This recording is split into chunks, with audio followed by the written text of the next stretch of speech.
Alors, encore une fois, bonjour tout le monde. Bienvenue à cette deuxième étude que je fais sur la parole de Dieu. Je suis encore là ce matin. Et c'est grâce à vous si je suis encore là ce matin. Alors, je veux vous dire merci. Vous avez été nombreux à être présents lors de mon premier live. Et je tiens à vous dire merci beaucoup. Merci, c'est un encouragement. Et étant donné ce matin que c'est Pâques, ben écoutez, on va prendre une petite étude, on va prendre un temps pour faire une petite étude sur cette fête-là. Je suis certain que plusieurs d'entre vous n'ont jamais pris le temps de décortiquer un peu d'où venait Pâques, surtout d'où venait Pâques. C'est comme pas évident. Et qu'est-ce que vraiment la fête de Pâques. Alors, on va décortiquer un peu les origines, puis on va voir qu'est-ce que c'est en réalité. En commençant, je voudrais vous expliquer quelque chose. Quelque chose que j'ai pas parlé lors de mon premier live, et quelque chose concernant la Bible qui se trouve être la seule référence que vous savez pour connaître Dieu. La semaine dernière, je vous ai pas mentionné que la Bible était divisée en deux. Il y a l'Ancien Testament qui comporte 39 livres et il y a le Nouveau Testament qui comporte 27 livres. L'Ancien Testament, lui, il raconte les origines de la création, ainsi que l'histoire du peuple juif. Tandis que le Nouveau Testament, lui, raconte l'histoire de Jésus et le début de l'Église. Et quand je dis le mot Église, ici, je ne parle pas d'un bâtiment. Toutes les places où c'est écrit le mot Église dans les Écritures, ça ne parle jamais d'un bâtiment. Le mot Église qu'on utilise présentement pour bâtiment, c'est une déviation qu'on a eue et dès qu'on voit un bâtiment, on appelle ça une église. C'est pas mauvais, là. Mais je veux dire, c'est pas biblique, cette chose-là. Mais c'est pas grave. L'Ancien, bien entendu, c'est tout ce qui vient avant Jésus. Et le Nouveau parle de la naissance de Jésus et va jusqu'à bien loin après ce qu'on vit présentement, là. Alors, ça comprend toute l'histoire de l'humanité. Ce qui est intéressant, c'est que l'Ancien Testament annonce par de nombreuses prophéties la venue d'un Messie. Et en l'occurrence, ici, ce Messie-là, c'est Jésus. Et le Nouveau Testament, lui, il confirme ce qu'a annoncé l'Ancien. OK? Et les Juifs de l'Ancien Testament, eux, ils formaient le peuple de Dieu. Et un peu avant l'époque de la première Pâque qu'on va parler aujourd'hui, le peuple, il vivait, les Juifs, là, le peuple de Dieu, vivait en Égypte. Et sincèrement, ce peuple-là commençait à prendre vraiment beaucoup de place dans le pays. Les femmes étaient très fécondes et le peuple s'agrandissait rapidement dans l'Égypte. Et le roi, il a même essayé de freiner cette croissance-là parce qu'il en était inquiet. Okay? Il essayait de tuer tous les nouveaux nés mâles à la naissance et de garder seulement que les filles. Et bien entendu, ça n'a pas fonctionné parce que Dieu a mis sa main. Okay? Les sages-femmes qui accouchaient les femmes juives eurent la crainte de Dieu et n'ont pas obéi à l'ordre du roi. Le roi qui lui voulait éliminer toutes les mâles. Alors les sages-femmes disaient que les femmes juives n'étaient pas comme les femmes égyptiennes. Ils disaient qu'elles étaient vigoureuses et qu'elles accouchaient avant que les sages-femmes arrivent. OK? Donc, avant que le travail se fasse, quand les sages-femmes arrivaient, les enfants étaient déjà au monde. Et à cette époque-là, ce roi-là était un nouveau roi en Égypte. Il se nommait Pharaon. Et ce dernier ne voulait surtout pas que les Juifs prennent la place, qu'ils prennent le dessus sur le peuple juif. OK? Le peuple juif était très nombreux et leur travail en Égypte, c'était simple, c'était de faire des briques avec de la paille et de la terre, j'imagine, et de travailler l'argile, puis de travailler dans les champs. Ça, c'était vraiment le travail des Juifs dans le pays d'Égypte. Et plus ça allait, plus Pharaon augmentait la charge de travail des Juifs afin de dominer le peuple et que le peuple ne prenne pas le dessus sur eux. Mais le peuple juif commençait sincèrement à souffrir beaucoup de ça. Et le peuple juif s'est mis à crier à Dieu. Il a demandé la délivrance parce que sincèrement, ils étaient au bout du rouleau de vivre dans cette souffrance. Et on voit ce texte-là dans le livre d'Exode, le livre d'Exode étant le deuxième livre des Écritures, qui dit, voici, je vous le cite, « Longtemps après, le roi d'Égypte mourut. » Ça, c'est celui avant qu'il y avait présentement. « Et les enfants d'Israël gémissaient encore sous la servitude et poussaient des cris. Et ces cris là, que leur achait cette servitude-là, montèrent jusqu'à Dieu.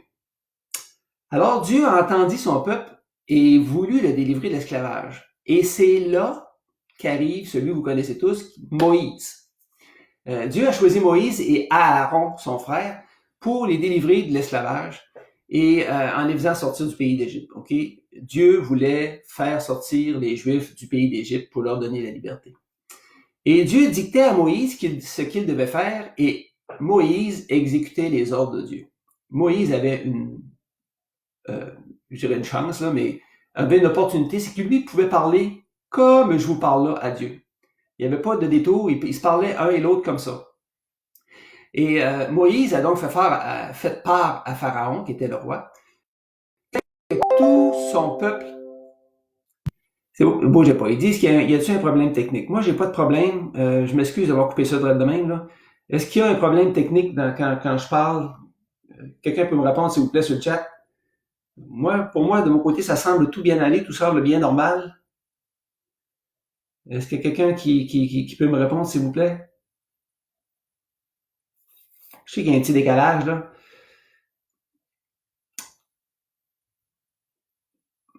Ça semble... personne ne me répond. Est-ce que tout est correct? Tout semble beau, c'est OK. Parfait. OK, on continue. J'étais en train de vous dire que Dieu dictait à Moïse ce qu'il devait faire, puis que Moïse exécutait les ordres. OK, on était rendu là. Et Moïse a fait part à Pharaon que Dieu voulait que tout son peuple puisse sortir d'Égypte pour aller adorer Dieu dans le désert. OK? Bien entendu, Pharaon a refusé d'aller. Il pouvait pas les laisser aller parce que, écoutez, le peuple juif, on se le cachera pas, il était vraiment très, très utile pour les Égyptiens, là. Et bien entendu, Pharaon, il voulait pas du tout s'en départir. Ils étaient esclaves et il voulait pas du tout s'en départir. Et c'est à ce moment-là que vous allez dire, ah ben oui, c'est même trop vrai, que les 10 plaies d'Égypte sont arrivées. Tout le monde a déjà entendu parler de ces fameuses plaies d'Égypte. On utilise ça pas couramment, mais à l'occasion, dans nos conversations, on parle de plaies d'Égypte. Okay? Et à chaque fois que Moïse demandait à Pharaon de laisser aller son peuple hors d'Égypte et que Pharaon refusait d'obéir, Dieu envoyait une plaie dans tout le pays d'Égypte. Alors, on voit que Pharaon a eu la tête dure parce que ça a pris 10 plaies avant qu'il cède. Okay? Et à cette époque-là, Moïse était très âgé, il avait 80 ans déjà. Okay? La première plaie, ça a été de changer l'eau en sang. Tout ce qui s'appelait eau en Égypte a été changé en sang. La deuxième plaie, qui est arrivée un petit peu plus tard, fut l'envahissement des grenouilles. Écoutez, il y avait des grenouilles partout, partout, partout. La troisième plaie fut une évasion de poux. Pouvez-vous imaginer les poux, comment ça devait se gratter ce monde-là, n'est-ce pas? La quatrième plaie fut des moustiques venimeuses. Et à cette plaie-là, Pharaon accepta de laisser aller les Juifs dans le désert, à condition que ces mouches-là cessent. Et une fois que les mouches ont été parties, Pharaon a changé d'idée complètement, il est revenu sur sa décision, puis a retenu le peuple juif encore avec les Égyptiens. Alors est arrivée la 6e plaie. La 6e plaie fut que tous les animaux d'Égypte furent atteints d'une plaie qui les faisait mourir, tous les animaux. Alors Pharaon a encore dit non. Je dois vous dire que ces plaies-là ne touchaient pas les Juifs, par exemple. OK? Ça, c'est clair, parce qu'ils étaient sous la protection de Dieu. Il y a eu une 7e plaie. La 7e plaie qui était des ulcères sur les hommes et sur les animaux qui les faisaient souffrir terriblement. Il y a eu une 8e plaie qui a été de la grêle et du feu. Et là, il a grêlé si fort que tous les arbres, toutes les plantations et l'herbe des champs furent complètement détruits. Encore une fois, les Juifs ont été protégés. Pourquoi ils ont été protégés? De quelle façon? C'est que les Juifs n'étaient pas mêlés avec les Égyptiens. Les Juifs, ils demeuraient dans un petit, ils appelaient ça un pays ou une grande ville qui s'appelait Gozen. Okay? Tous les Juifs étaient là, ils se mêlaient pas avec les Égyptiens. Alors, la ville de Gozen était vraiment protégée. La 9e fut une invasion de sauterelles. Il y avait tellement de sauterelles que le soleil était obscurci et tout fut dévasté. Et Pharaon, il a dit non encore. OK? Il a encore dit non. Maintenant, on arrive à la 10e plaie. OK? Cette dernière plaie. Pharaon fut averti de cette prochaine plaie-là. Et de cette dernière plaie-là aussi. Et cette plaie-là, c'était quoi? C'était la mort de tous les premiers-nés. Tous les plus vieux de famille. Chez les hommes, les êtres humains, et chez les animaux. Et Pharaon avait des enfants. Et il avait des enfants, mais encore là, il a refusé de laisser aller les Juifs. Pour cette plaie-là, qui était la dernière, qui était la plus grande plaie, Dieu a dû préparer son peuple afin de les faire sortir d'Égypte, ok? Afin que les premiers-nés des Juifs ne soient pas aussi atteints, ok? Et voici ce que Dieu a dit à Moïse au sujet de la préparation des Juifs. Il leur a dit qu'est-ce qu'il fallait faire. Et je vous en fais un petit résumé. Premièrement, il ne devait avoir aucun levain. Vous savez, c'est quoi du levain? C'est de la levure. Il ne devait avoir aucun levain dans la résidence des Juifs. Il devait se faire des pains, mais sans levain, dans le but d'un repas. Okay? Ensuite, il devait prendre un agneau de 1 an. Ce qui était important, c'est qu'il y ait 1 an qui soit sans tache et aucun défaut au niveau de l'agneau. Ensuite, il devait égorger l'agneau, puis il devait récupérer son sang. Après ça, ils se sont fait ce qu'ils appellent un bouquet d'hysope. Hysope était une plante qui leur servait de pinceau. Et écoutez bien ça. Ils prenaient ce pinceau-là qui était fait avec l'hysope, ils le trempaient dans le sang et ils allaient mettre du sang sur les poteaux et le linteau qui est la partie supérieure d'une porte, la porte extérieure qui leur permettait d'aller dehors. Alors, ils prenaient du sang puis ils ont tout badigeonné le haut et chaque côté. OK? Et après ça, ils devaient manger pendant la nuit l'agneau qu'ils avaient tué. Ils devaient manger rôti et non pas bouilli. Okay? Et pendant la nuit, ils devaient en manger et ils ne devaient rien en laisser. Et il y avait une petite note importante qui va nous amener un petit peu plus tard, on va revenir sur cette note-là. Il ne fallait pas du tout que les os de l'agneau soient brisés. Très important. Lorsque l'ange de l'Éternel passait durant cette nuit-là pour tuer tous les premiers-nés d'Égypte et qu'il voyait le sang sur les poteaux et sur le linteau, ils épargnaient cette maison-là. Il n'y a personne qui mourrait dans cette maison-là. Et vous savez que même le premier-né de Pharaon, qui était le roi à l'époque, il est mort aussi de ça. C'est là que fut la première Pâque de toutes. Pas besoin de vous dire que Pharaon a fait venir Moïse et Aaron, parce qu'ils étaient toujours tous les deux ensemble. Il leur donnait l'autorisation de quitter l'Égypte. Même les Égyptiens leur donnaient du stock, leur donnaient des vases d'argent, des vases d'or, leur donnaient des vêtements, puis ils les poussaient en dehors de la ville en leur disant « quittez, parce que si vous ne quittez pas, nous mourrons tous. » Okay? C'est le texte précis qu'ils ont dit. Après cette sortie d'Égypte, Dieu décréta qu'il y aurait une fête annuelle en l'honneur de ce grand événement. Okay? Le peuple juif a vraiment quitté l'Égypte. Et on ne parlait pas de 2 personnes ou de 10 ou de 100. Okay? La Bible dit qu'il y avait en hommes, juste hommes, là, on ne parle pas de femmes ni d'enfants, il y avait 600 000 hommes. Alors, c'était une marée humaine qui sortait. Comprenez-vous? Et d'année en année, la fête avait lieu. Et sachez que cet événement-là que je vous parle, c'est arrivé plus de 1500 ans avant la venue de Jésus. 1500 ans. C'est assez loin. Et cette fête avait lieu à chaque année. Chaque année, le peuple juif célébrait cette fête-là qui s'appelait la Pâque. Maintenant, la veille de la crucifixion,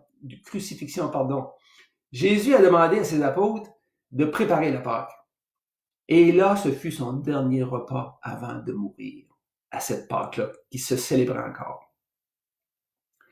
Ce qui arrivait en Égypte, c'était une image des choses à venir. Ce qui s'est passé en Égypte, ça représentait un événement qui allait venir plus de 1500 ans plus tard. Le sang de Christ qui sauve de la mort pour ceux qui mettent leur foi en lui. Est-ce que vous avez déjà entendu, je suis certain que oui, là, est-ce que vous avez déjà entendu dire l'agneau de Dieu qui enlève le péché du monde? L'agneau qu'ils ont égorgé et dont le sang fut mis sur les poteaux, sur les linteaux de la porte. C'est une image, ça. C'est une image de Christ qui est mort et qui a répandu son sang sur la croix, comme le linteau et le poteau. Celui qui a accepté par la foi ce que Christ a fait pour lui, fait partie des siens, appartient à Jésus, ok? Et il est automatiquement libéré de l'enfer. Comme le peuple fut libéré d'Égypte, tout simplement. Et en plus, avec plein de richesses, ok? Et on le voit dans le livre d'Exode, qui est toujours le 2e livre, là, dans le chapitre 12, verset 36, c'est écrit « L'Éternel fit trouver grâce au peuple aux yeux des Égyptiens. et se rendirent à leur demande. Parce que les Juifs, avaient demandé aux Égyptiens de leur donner des vases et des vêtements pour qu'ils puissent quitter. Et ils ont dépouillé les Égyptiens carrément, tout simplement. OK?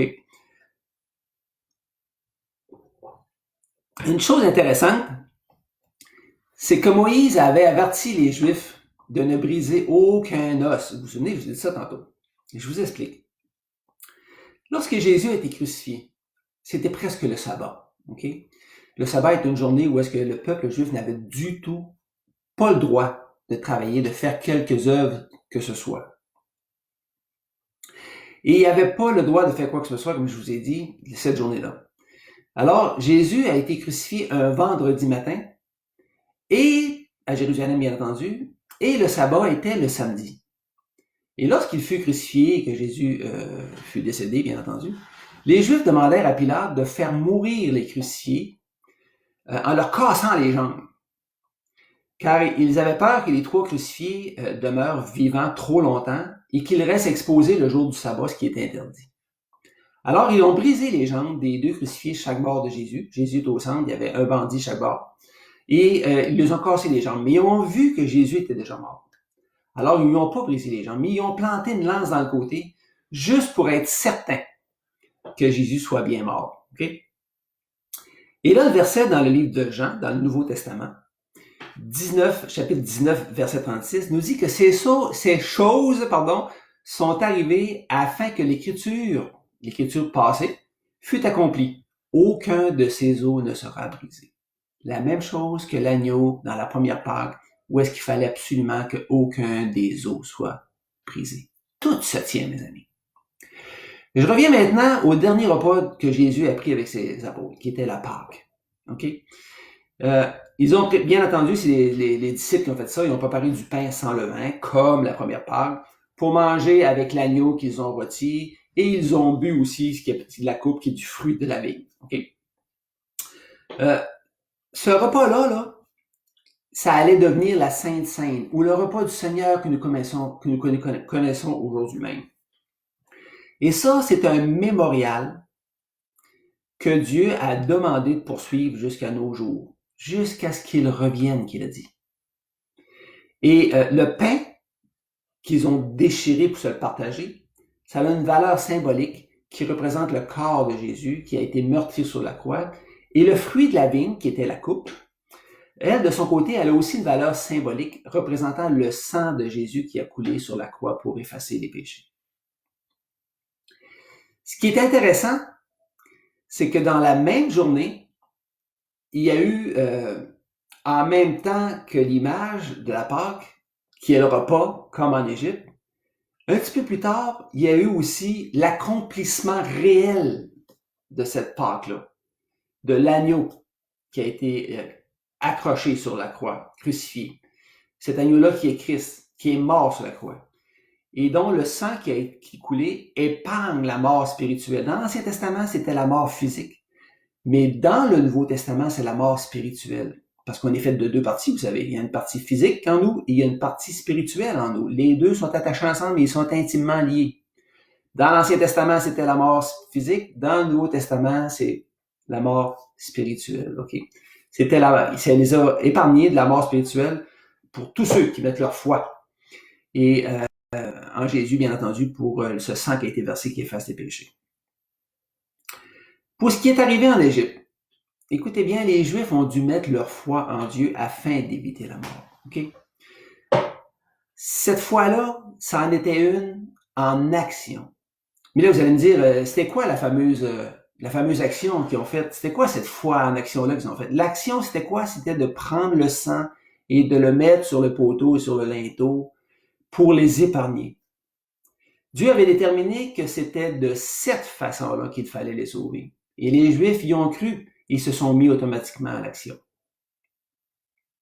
C'est Dieu qui les a sauvés. Faut pas oublier ça. Ils ne se sont pas sauvés eux-mêmes. Ils ont juste obéi et c'est Dieu qui a tout fait le travail, qui a tout fait le reste.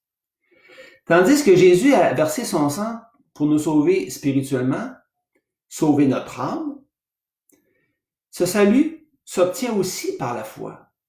OK? Il est impossible de se sauver de la mort spirituelle par soi-même. Pourquoi?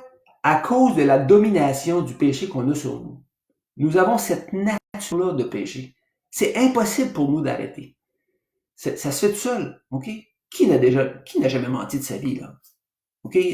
On est comme ça. Dieu le sait qu'on est comme ça aussi.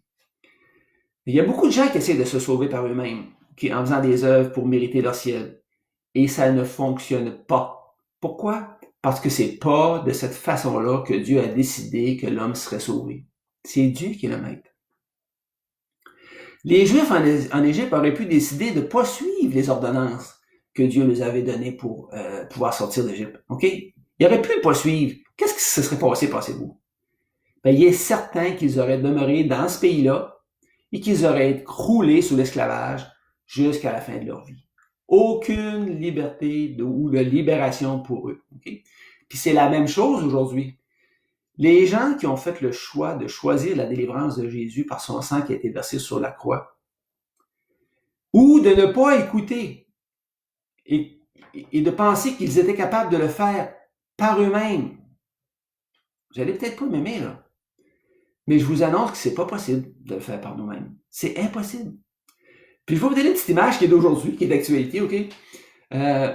Vous pensez souvent qu'on est fort, hein? Souvent l'homme dit « Ah, je suis fort, je suis positif, puis les ondes positives, puis je vais faire mes choses par moi-même, puis l'homme est puissant, puis... » Regardez ce qui se passe présentement avec ce petit virus de rien du tout, là, qui est le COVID-19. Si vous assisez comme il faut, vous prenez le temps de regarder ça, là, on peut même pas voir ce virus-là tellement qu'il est petit. Puis il se transmet comme une traînée de poudre. Puis il s'introduit chez nous comme un voleur. OK? Il n'est pas bienvenu du tout, mais il rentre en cachette. OK? Puis, si petit soit-il, il peut vous faire mourir en quelques jours. Je pense que vous avez compris ce que je veux vous dire là, au point de vue où on est si fort que ça. Bon. Maintenant, si on parlait un petit peu de la ressuscitation de Jésus, c'est aujourd'hui qu'il a ressuscité. Il est crucifié vendredi. OK? À l'époque de Jésus, les Romains, ils dominaient, comme je vous ai déjà dit, sur les Juifs. Et les Juifs auraient bien aimé se débarrasser de l'autorité des Romains. Okay? Les Romains dominaient sur les Juifs à cette époque-là. Dieu leur annonçait déjà depuis fort longtemps qu'un Messie allait venir. Il annonçait ça aux Juifs. Qu'un Messie qui allait venir pour les libérer de l'esclavage. Puis les Juifs savaient depuis fort longtemps que ce Messie allait venir au monde à Bethléem. C'était écrit dans les anciennes Écritures, OK? Qu'il naîtrait d'une femme vierge, OK? Qu'il serait descendant d'Abraham, et plus précisément de la lignée de David, qu'il serait sans péché, qu'il serait annoncé par un messager, en l'occurrence Jean-Baptiste, qui est venu avant Jésus, qui a annoncé la venue de Jésus, OK?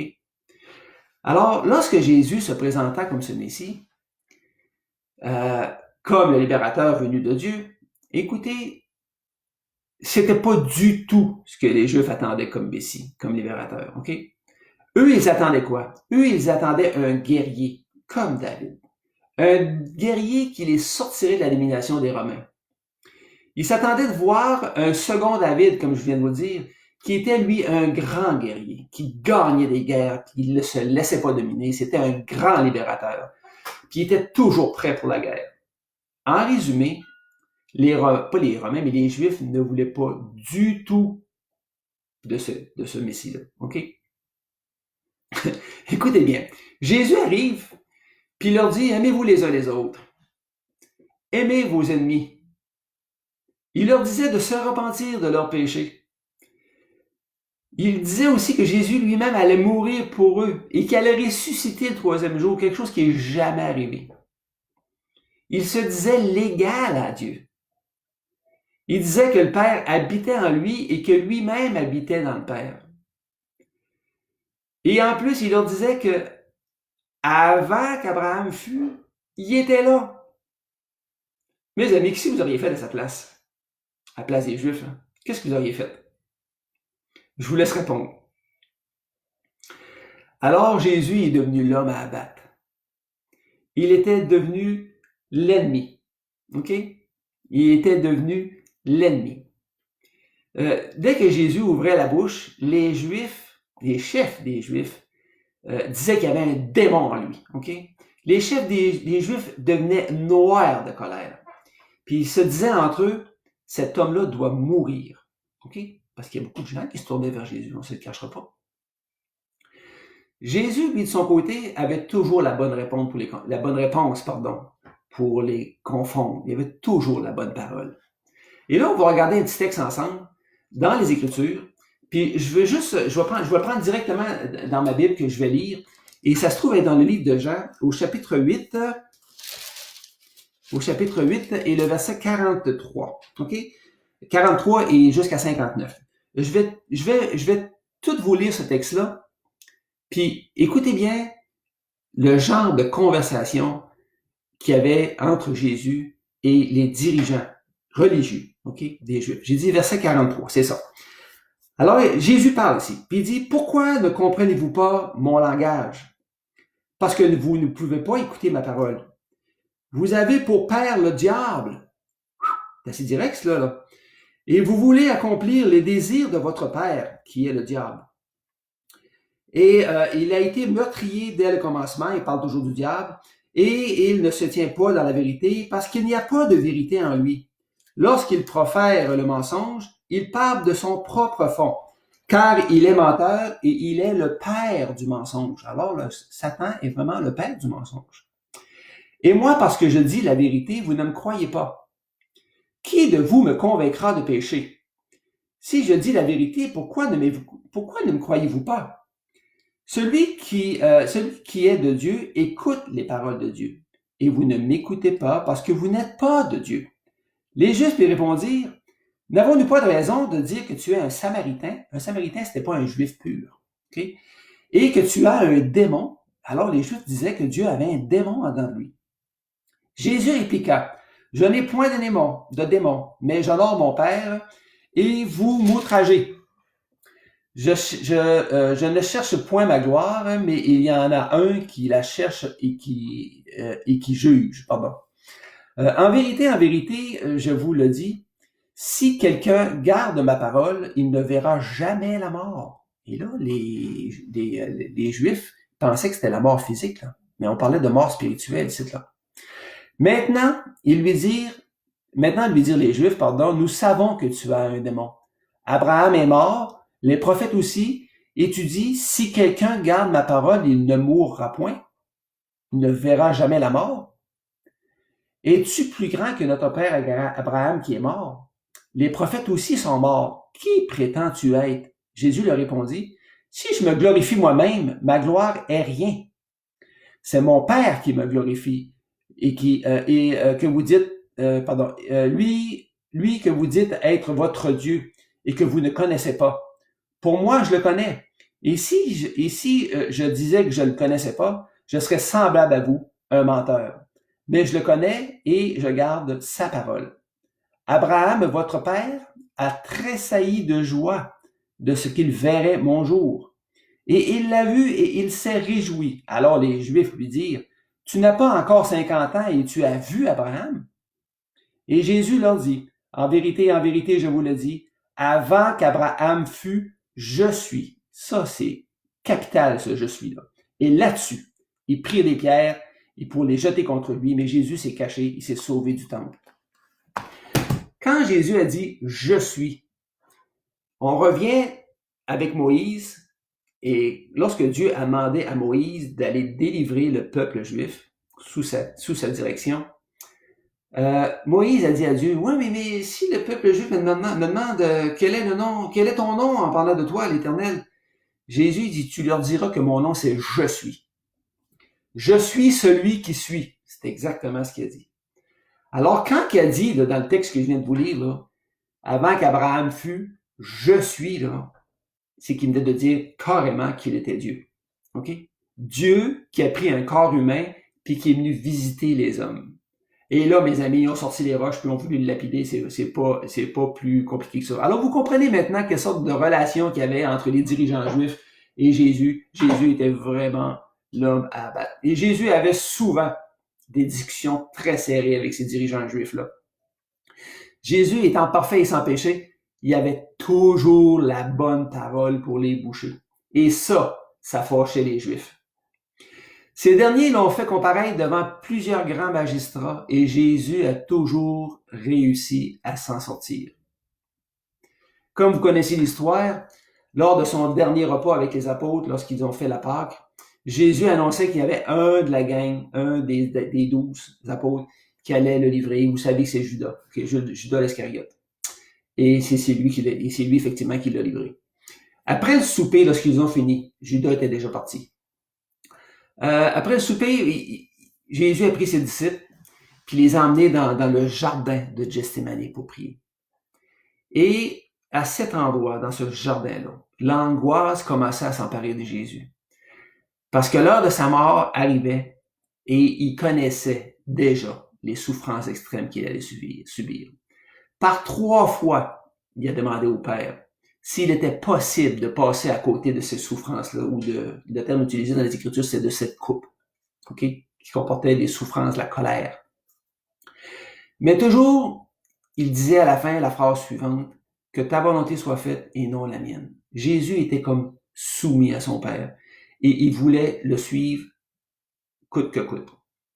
Pour faire une histoire courte, Judas a livré Jésus et il fut arrêté cette nuit-là, dans ce jardin-là. Puis il fut emmené pour comparaître devant Caïphe et le Sanhédrin. Et ils essayèrent de trouver de faux témoins afin de l'accuser, puis ils n'en trouvaient pas. Jésus ne parlait pas un mot. Soudain, il y a 2 personnes qui se sont levées et ont dit, on le voit ça dans le livre de Matthieu, chapitre 26, verset 61, pardon. Alors, il y a un homme qui s'est levé, il était 2, mais il y en a un qui a parlé. Celui-ci a dit, en parlant de Jésus, je puis détruire le temple de Dieu, et là, il parlait de son propre corps, et le rebâtir en 3 jours, il parlait de sa résurrection. Alors, le souverain sacrificateur, si vous voulez savoir une idée de qui était le souverain sacrificateur dans la religion juive, c'est à peu près l'équivalent dans la religion catholique du pape. C'était le top, le plus élevé dans la religion juive.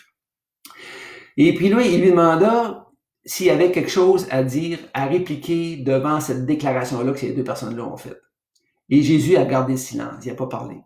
Alors, le souverain sacrificateur lui a commencé à élever la voix, puis lui a dit, au verset 63, « Je t'adjure, par le Dieu vivant, de nous dire si tu es le Christ, le Fils de Dieu. » Écoutez, ce que Jésus a répondu, c'est ce qui va le condamner. C'est ce qui va venir mettre un sceau sur coupable, on le crucifie. Verset 64. Jésus lui répondit, « Tu l'as dit. » De plus, en voulant dire, tu l'as dit que j'étais le Fils de Dieu, De plus, je vous déclare que vous verrez désormais le Fils de l'homme assis à la droite de la puissance de Dieu et venant sur les nuées du ciel.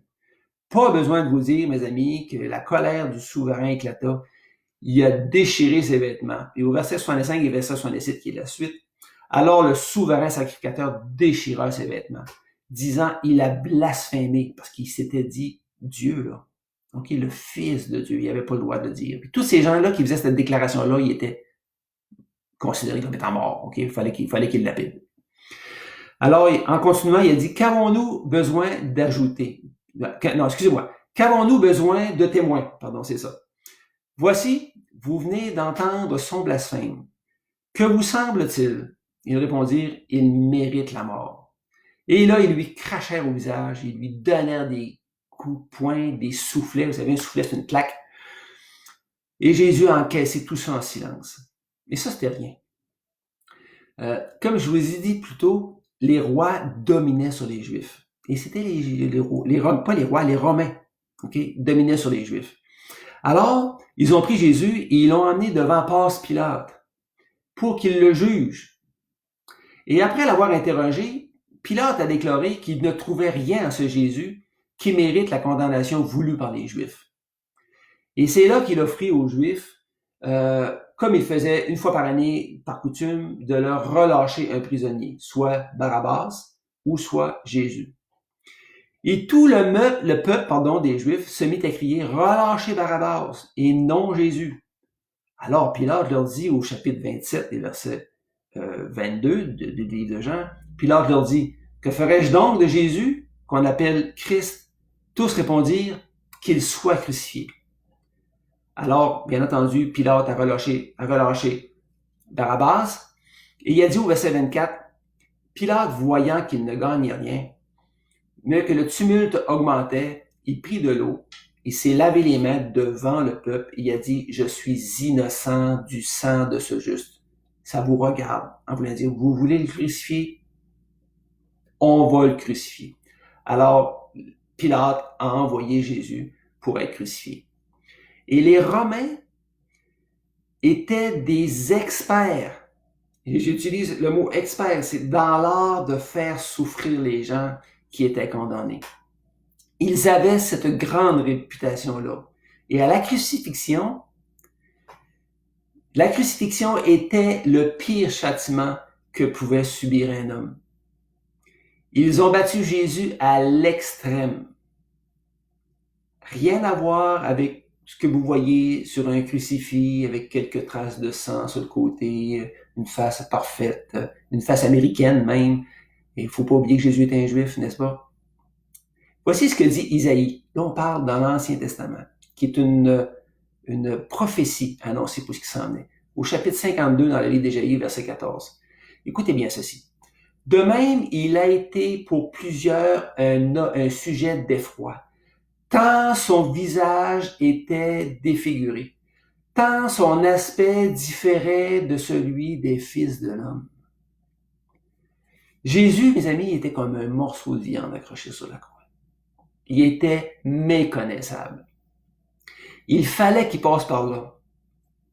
Il fallait qu'il passe par là, mes amis, afin que nous puissions avoir cette possibilité-là d'être sauvés.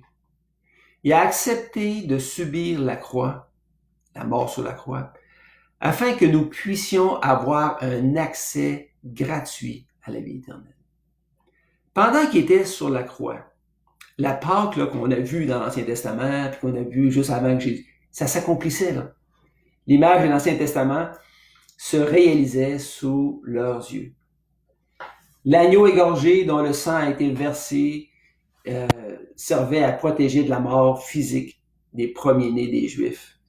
Et ce n'était pas rien, là, ok, ce qui se passait sur la croix présentement.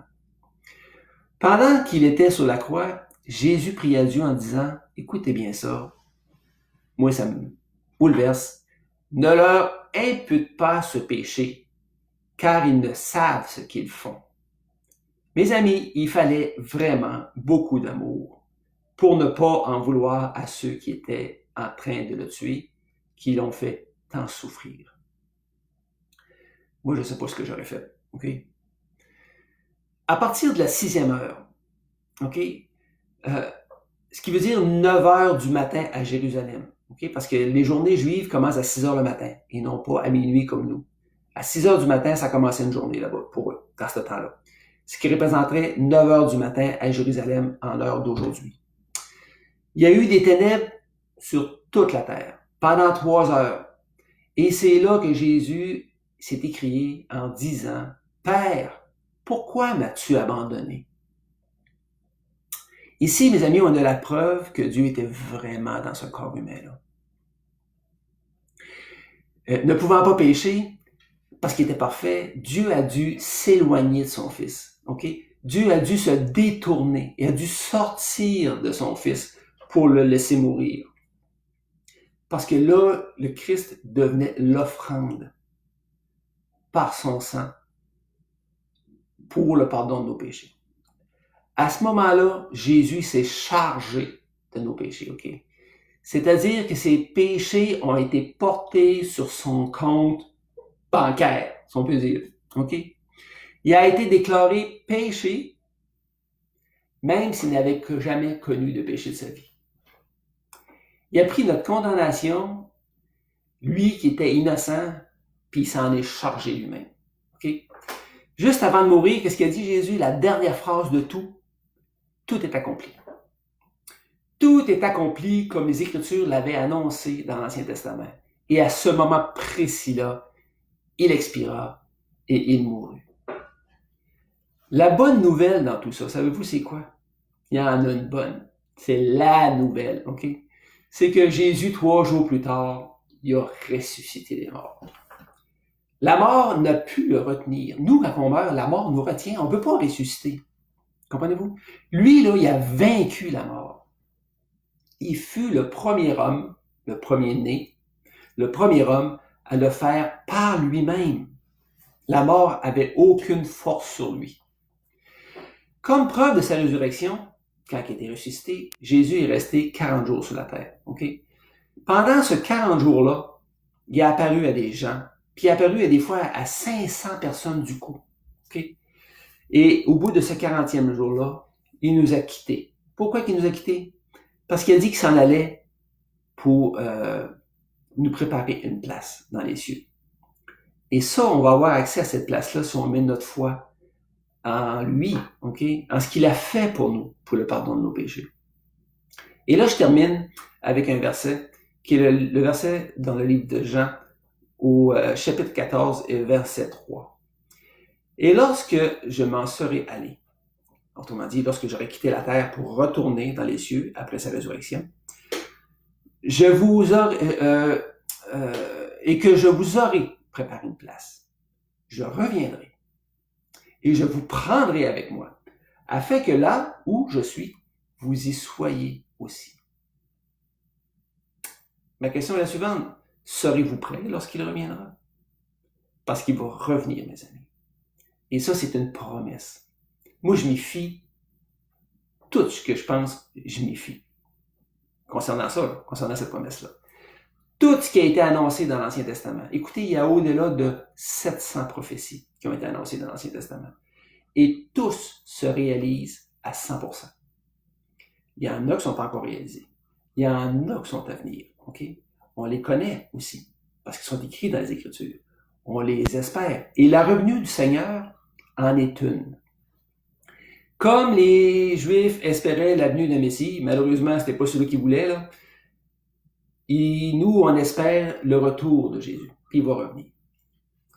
Alors, vous pouvez savoir aujourd'hui, il est possible de savoir si vous êtes prêt ou pas. OK? Puis si vous ne le savez pas, c'est parce que vous ne l'êtes pas. C'est clair comme ça. OK? Et si vous ne l'êtes pas, OK?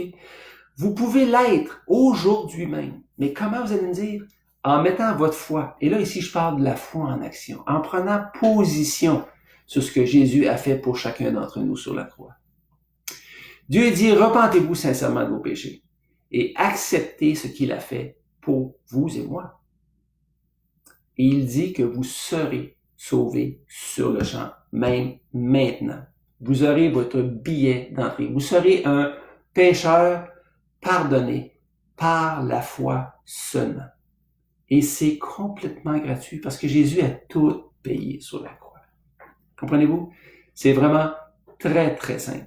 J'aurais pu vous parler encore le reste de la journée sur des choses qui sont arrivées lors de cette crucifixion. Exemple, les 2 bandits sur la croix. Qu'est-ce qui s'est passé avec eux? Il y en a un qui s'est repenti là-dedans.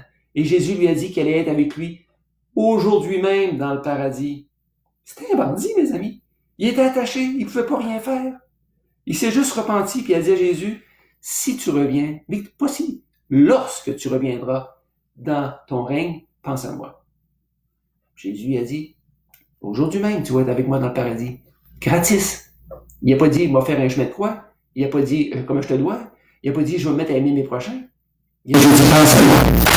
Et c'est comme ça que ça fonctionne. Écoutez, mes amis, ça se termine là pour aujourd'hui. Je vous dis merci. Merci d'avoir été là. Merci d'avoir pris le temps de m'écouter. Et si vous avez des questions, je vous le dis tout de suite. Mon Messenger est disponible. Écrivez-moi, ça va rester entre nous deux. Et si vous avez des questions, posez-moi-les. Ça va me faire un grand plaisir de vous répondre. Alors, on se laisse là-dessus. Écoutez, dimanche prochain, je vais être encore là. Et cette fois-ci, on va regarder une discussion qu'il y a eu entre Jésus et un docteur de la loi. Et vous allez voir qu'on y parle clairement comment faire pour avoir la vie éternelle. Et c'est ce que je vais vous présenter dimanche prochain. Je vais prendre la semaine pour préparer ça, tout peaufiner ça, et je vais vous préparer ça. Alors merci, on se laisse là-dessus. Bonne journée, bonne Pâques. Vous savez maintenant c'est quoi Pâques? C'est pas des chocolats, c'est pas des lapins en chocolat. La vraie Pâques, c'est ce que Jésus a fait pour nous sur la croix. Merci, bonne journée.